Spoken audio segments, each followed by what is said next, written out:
యేసుక్రీస్తే రక్షకుడు, యేసుక్రీస్తే నిజమైన దేవుడు, యేసుక్రీస్తు తప్ప మరొక విమోచకుడు లేడని ప్రకటించే దానికంటే కూడా యేసుక్రీస్తు నా జీవితాన్ని మార్చాడు, యేసుక్రీస్తు ద్వారా నా వ్యసనాల నుంచి నేను విడుదల పొందుకున్నాను, నా బ్రతుకు మారింది, నా జీవితం మారింది, నేను వెలిగించబడినాను అని చెప్పి నీ పాత రోత జీవితంలో నుంచి నువ్వు నిజంగా విడుదల పొందినట్లయితే, పూర్వము హింసకును దూషకును హానికరుడు అన్నాడు పౌలు గారు.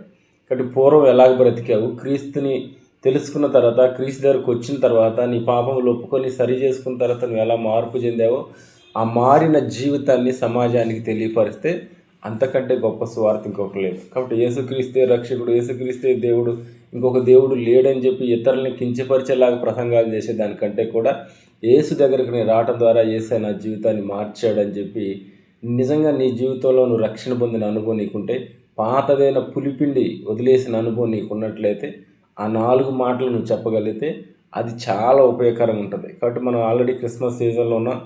మరి అనేకమైన క్రిస్మస్ ప్రోగ్రామ్స్ ఇప్పటికే స్టార్ట్ అయిపోయినాయి క్రిస్మస్ ప్రోగ్రామ్స్. కాబట్టి మీరు నిజంగా రక్షించబడిన వ్యక్తి అయితే మొదట నీ సాక్ష్యాన్ని ఇతరులకు పంచాలి. నువ్వు సాక్ష్యం చెప్పటం ద్వారానే ఇతరులు అది ఆలోచింపజేస్తుంది. కాబట్టి యేసయ్యే దేవుడు, యేసయ్యే రక్షకుడు అని చెప్పి గట్టిగా అరిసేదానికంటే కూడా యేసు నా జీవితాన్ని మార్చాడని గొప్ప సౌమ్యంతో నువ్వు చెప్పే నీ సాక్ష్యం అనేకులను ఆలోచింపజేస్తుంది. ఈరోజు ఎంతోమంది పాపం నుంచి బయటపడలేక, వ్యసనాల నుంచి బయటకు రాలేక, అనేకమైనటువంటి దుర్భర స్థితిలోంచి బయటకు రాలేక, ఎంతో ఒత్తిడిలో ఉంటున్న వారికి నీ సాక్ష్యము అది ఆదరణగా ఉండాలి. నిజంగా యేసు వ్యక్తిని రక్షించాడు, నా జీవితంలో కూడా ఆయన నన్ను రక్షిస్తాడు అనేటువంటి ఒక ఆలోచన వారు కలిగించే రీతిగా నీ సాక్ష్యం ఉండాలి తప్ప వాళ్ళని విమర్శించేలాగానో, వాళ్ళని ఎత్తిపొడిచేలాగానో, దెప్పిపొడిచేలాగానో మన ప్రసంగాలు చేయొద్దు.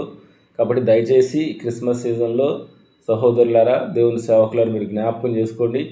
మీరు ఎక్కువ ప్రసంగాల కంటే సాక్ష్యాలకు ప్రాధాన్యత ఇవ్వండి. దేవుడు మిమ్మల్ని దీవించుగాక.